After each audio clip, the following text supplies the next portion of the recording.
Hello नमस्कार दोस्तों, आप सभी का स्वागत है एक बार फिर मेरे चैनल पे। तो दोस्तों आज हम लोग पढ़ने वाले हैं इंडियन कॉन्स्टिट्यूशन यानी कि भारत के संविधान का जो अगला टॉपिक है वो है उद्देशिका यानी कि प्रस्तावना। ठीक है दोस्तों, तो आगे बढ़ने से पहले अगर आपने मेरे चैनल को सब्सक्राइब नहीं किया तो प्लीज़ सब्सक्राइब कीजिए, बेल आइकन दबाना मत भूलिए दोस्तों, वीडियो को लाइक कीजिए और ज़्यादा से ज़्यादा वीडियो को शेयर कीजिए। तो चलिए दोस्तों शुरू करते हैं। तो दोस्तों आज हम लोग पढ़ने वाले हैं संविधान की प्रस्तावना यानी कि उद्देशिका। ठीक है दोस्तों, देखो जब हम लोग संविधान का पहला पेज खोलते हैं ना तो सबसे पहले यही लिखा हुआ आता है। ठीक है, और ये जो संविधान की प्रस्तावना है उद्देशिका, इसका जो आइडिया है वो किसके दिमाग में आया था? पहली बार वो आया था हमारे जो स्वतंत्र भारत के जो पहले प्रधानमंत्री थे जवाहरलाल नेहरू, उनके माइंड में आया था और उन्होंने इसको प्रस्तुत किया था। ठीक है दोस्तों, और देखो इसको भारतीय संविधान की आत्मा बोलते हैं। देखो ये सीधा सीधा सवाल है कि भारतीय संविधान की आत्मा किसे कहा गया है, यानी कि प्रस्तावना का। देखो उद्देशिका और प्रस्तावना का मतलब क्या है कि इसके अंदर हमारे जो संविधान का पूरा उद्देश्य पता चल जाता है कि भाई संविधान में मेनली जो है एक होता है ना संक्षिप्त रूप, है ना, शॉर्ट रूप में हमको पता चल जाता है कि हमारे संविधान में क्या क्या चीज़ इंपॉर्टेंट है। देखो यहाँ ये लाइन लिखी हुई है संविधान की जो प्रस्तावना है उसमें लिखा है कि भाई हम भारत के लोग हैं, भारत को एक संपूर्ण प्रभुत्व संपन्न समाजवादी पंथ निरपेक्ष लोकतंत्रात्मक गणराज्य बनाने के लिए तथा उसके समस्त नागरिकों को सामाजिक आर्थिक राजनीतिक न्याय विचार अभिव्यक्ति विश्वास धर्म और उपासना की स्वतंत्रता प्रतिष्ठा अवसर की समानता प्राप्त करने के लिए उन सब में व्यक्ति की गरिमा व राष्ट्र की एकता व अखंडता सुनिश्चित करने वाली बंधुता बढ़ाने के लिए दृढ़ संकल्प होकर अपनी संविधान सभा में 26 नवंबर 1949 को एतद द्वारा इस संविधान को अंगीकृत अधिनियमित एवं आत्मर्पित करते हैं। देखो यहाँ कुछ वर्ड्स हैं उनको मैं समझाने की कोशिश करूँ। देखो प्रभुत्व संपन्न का मतलब ये है कि भारत अपने आप में सक्षम है किसी भी चीज़ से निपटने के लिए, यानी कि भारत किसी पे निर्भर नहीं है। ठीक है दोस्तों, अपने फैसले खुद लेने के लिए वो संपन्न है। ठीक है, समाजवादी का मतलब ये है, देखो प्रभुत्व संपन्न का मतलब ये भी है कि कोई दूसरा देश हमारे यहाँ पे आगे पंचायत ही नहीं करेगा। समझ में आई बात आपको? और दूसरा ये है समाजवादी। ठीक है, समाजवादी का मतलब ये है कि यहाँ पे जो समाज के अकॉर्डिंग देखा जाए तो सामाजिक रूप से सब बराबर है। ठीक है, पंथ निरपेक्ष, पंथ निरपेक्ष का मतलब यहाँ पे ऐसा है कि भारत का संविधान जो है किसी भी धर्म को मानता नहीं है। ठीक है, ये धर्म निरपेक्ष है।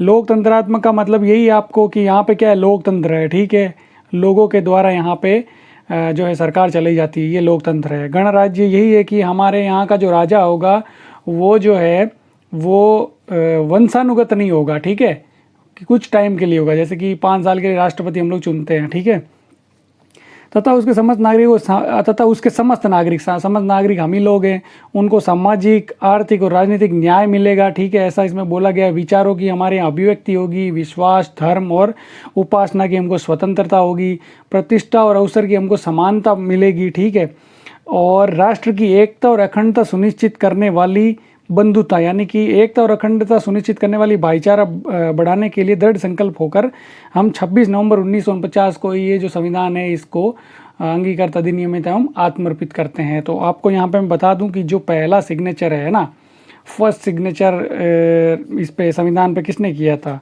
ठीक है, फर्स्ट सिग्नेचर, ठीक है, वो किया था जवाहरलाल नेहरू ने। ठीक है ना, संविधान पे। ठीक है, ये याद रखना।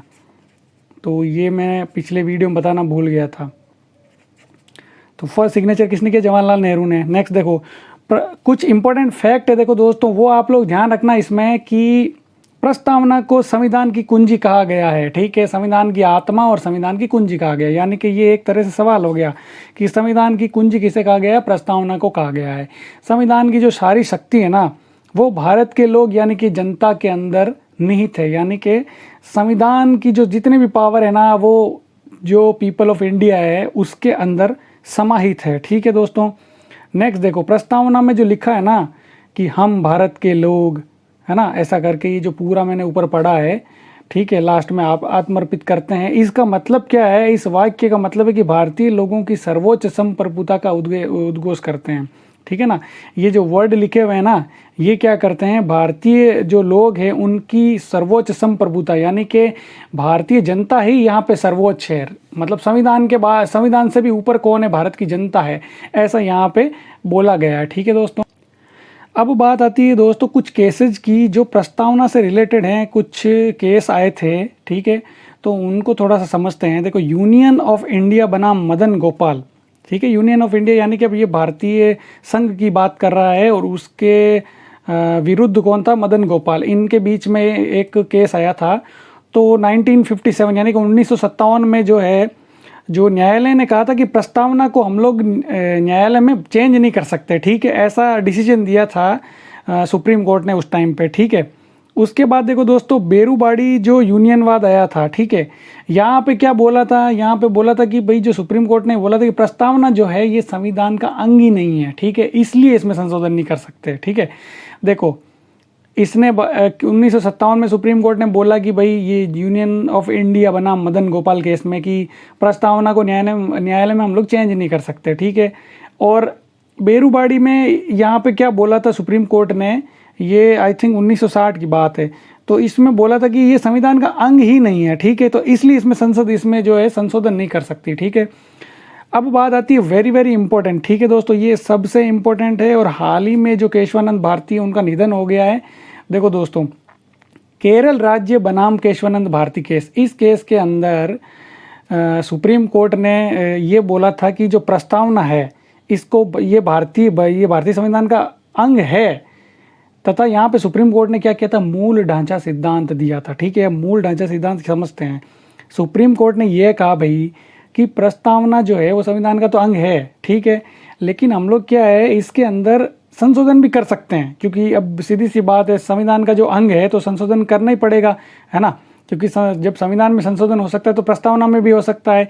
लेकिन क्या है, संविधान की जो मूल ढांचा है ना, संविधान का जो मूल ढांचा है, ठीक है, उसमें हम लोग कोई चेंज नहीं कर सकते। यानी कि कहने का मतलब ये है कि हम लोग प्रस्तावना के अंदर नकारात्मक संशोधन नहीं कर सकते। नकारात्मक संशोधन का मतलब यही होगा कि वो संविधान के खिलाफ जाएगा। तो कोई ऐसा संशोधन हम नहीं कर सकते जो संविधान के खिलाफ हो, कानून के खिलाफ हो। हम लोग उसमें पॉजिटिव चेंज ला सकते हैं, यानी कि हम लोग उसमें पॉजिटिव संशोधन कर सकते हैं। तो यहाँ पे मूल ढांचा सिद्धांत दिया था सुप्रीम कोर्ट ने 1973 यानी कि 1973 के अंदर। ठीक है दोस्तों, और उन्होंने ये भी कहा कि संसद जो है ऐसा संशोधन कर सकती है जिससे संविधान का मूल ढांचा का विस्तार हो और मजबूतीकरण हो। ठीक है दोस्तों, और इसी को बोला गया था मूल ढांचा सिद्धांत। ठीक है दोस्तों, तो ये जो बात है ये आप याद रखना कि मूल ढांचा सिद्धांत किस केस में आया था, केरल राज्य बनाम केशवानंद भारती।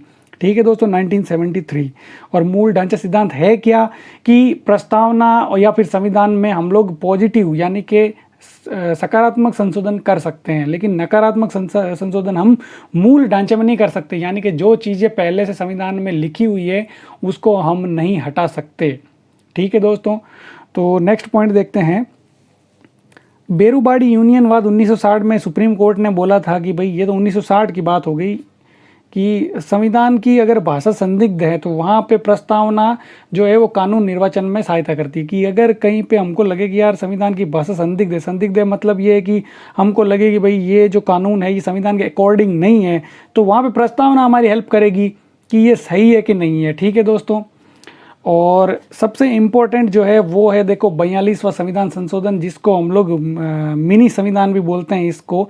ठीक है दोस्तों, ये एक सवाल है, मिनी संविधान। अब देखो दोस्तों, इससे सीधे सीधे सवाल बनते हैं भाई कि प्रस्तावना में समाजवादी, पंथ निरपेक्ष और राष्ट्र की अखंडता शब्द कब जोड़े गए थे। तो दोस्तों ये जोड़े गए थे 42वें संविधान संशोधन के अंदर। एक बात आप याद रखना इसको। ठीक है दोस्तों, सीधा सीधा सवाल आता है कि समाजवादी, पंथ निरपेक्ष और राष्ट्र की अखंडता शब्द कब जोड़े गए। तो 42वां संविधान संशोधन 1976 में जोड़े गए थे। ठीक है दोस्तों, क्योंकि पहले क्या था, जो मूल संविधान था उसमें ऐसा नहीं बोला गया था कि भारत जो है वो धर्मनिरपेक्ष राज्य है। ठीक है, तो इसमें बोला गया था कि भारत जो है पंथ निरपेक्ष, यानी कि भारतीय संविधान जो है वो किसी भी धर्म को नहीं मानता है। ठीक है दोस्तों, और राष्ट्र की अखंडता शब्द और समाजवादी, ये तीन शब्द जो है ये 1976-42वें संविधान संशोधन में जोड़े गए। तो इसी के साथ ही दोस्तों आपकी जो प्रस्तावना वाला टॉपिक है वो ख़त्म होता है। और इसके बाद मैं लाने वाला हूँ जो संविधान के जो सोर्स हैं, स्रोत हैं, है ना, कि संविधान किन किन स्रोतों की हेल्प से बना है। तो वो मैं अगला टॉपिक लाने वाला हूँ। अगर आप ये वीडियो फेसबुक पे देख रहे हैं तो मेरे फेसबुक पेज को लाइक कीजिए। अगर आप मुझे इंस्टाग्राम पे देख रहे हैं तो मुझे मेरे चैनल को फॉलो कीजिए, और यूट्यूब पे अगर ये वीडियो देख रहे हैं तो मेरे चैनल को सब्सक्राइब कीजिए, वीडियो को शेयर कीजिए, वीडियो को लाइक करना मत भूलिए दोस्तों, और बेल आइकन दबाना मत भूलिए दोस्तों। और आपके सपोर्ट की तो मुझे बहुत ही ज़्यादा ज़रूरत है। तो मिलते हैं नेक्स्ट वीडियो में, तब तक के लिए बाय बाय। जय हिंद, जय भारत, वंदे मातरम।